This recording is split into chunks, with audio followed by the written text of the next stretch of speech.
Hey guys, I'm gonna use this platform to make all the posts from my other platforms. It's gonna be funny. So, hey YouTube, check it out. YouTube, check this one out. I'm gonna tell you guys this right now.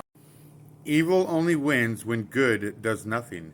And according to our health authorities, monitor vaccine safety through surveillance systems like the Vaccine Adverse Event Reporting System, or VAERS, a national database used by the U.S.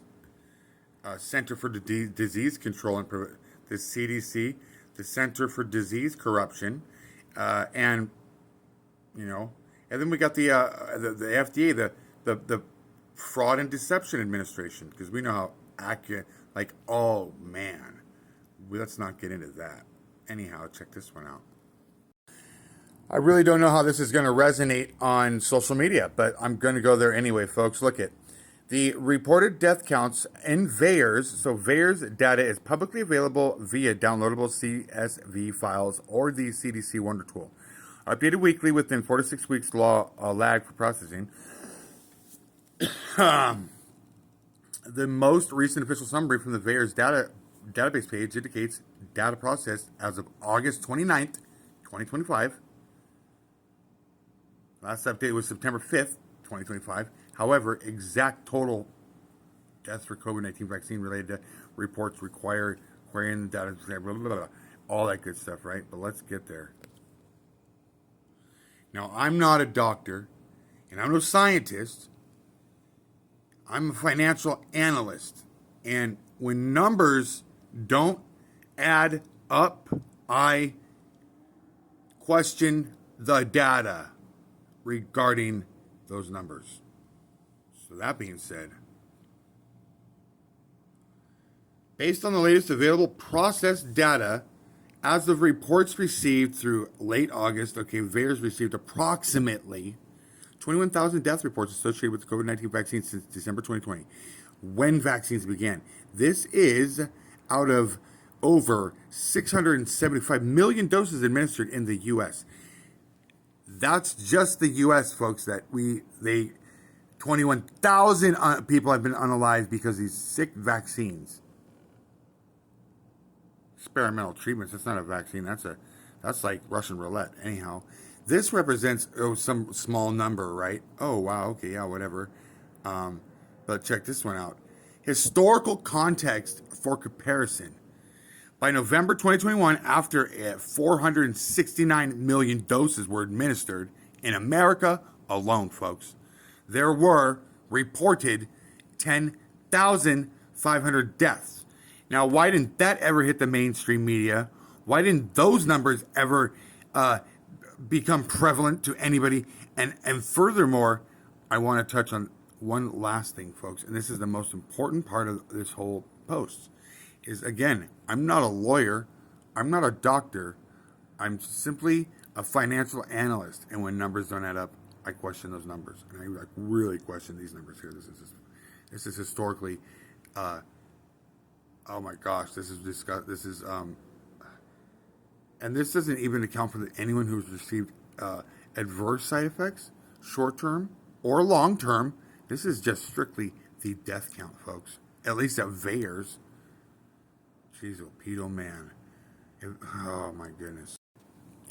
This is from Gemini, and this I was asking exactly. I said, what constitutes as informed consent for a vaccine administration, or and so informed consent for immunization in the United States is a communication process between a healthcare provider and a patient or their legal representative. It ensures the patient understands the risks, benefits, and alternatives of a vaccine and voluntarily agrees to receive it. While federal law mandates the provision of vaccine information statements, or VISs, which is what was given out during the COVID-19 vaccine, these are not considered formal informed consent forms, and specific requirements for informed consent can be varied from state. However, folks, let's go ahead and dive down this little rabbit hole, because I've got more information on what constitutes as informed consent for a vaccine administration. As of May 2025, 81% of the United States population has received at least one COVID-19 vaccine dose. And 70% are considered fully vaccinated. What does that even mean when you have a vaccine that doesn't even work?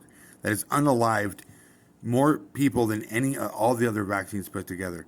Oh, about 32% of the total population has received at least one booster dose. Oh my goodness. Literally, I feel like those people have played Russian roulette and like dodged the bullet. Now, here's a big one. I was wondering, like, why on earth the U.S. government, primarily through the NIAID and other agencies, the CDC, the FDA, I'm sure, heavily invested in COVID-19 vaccine development.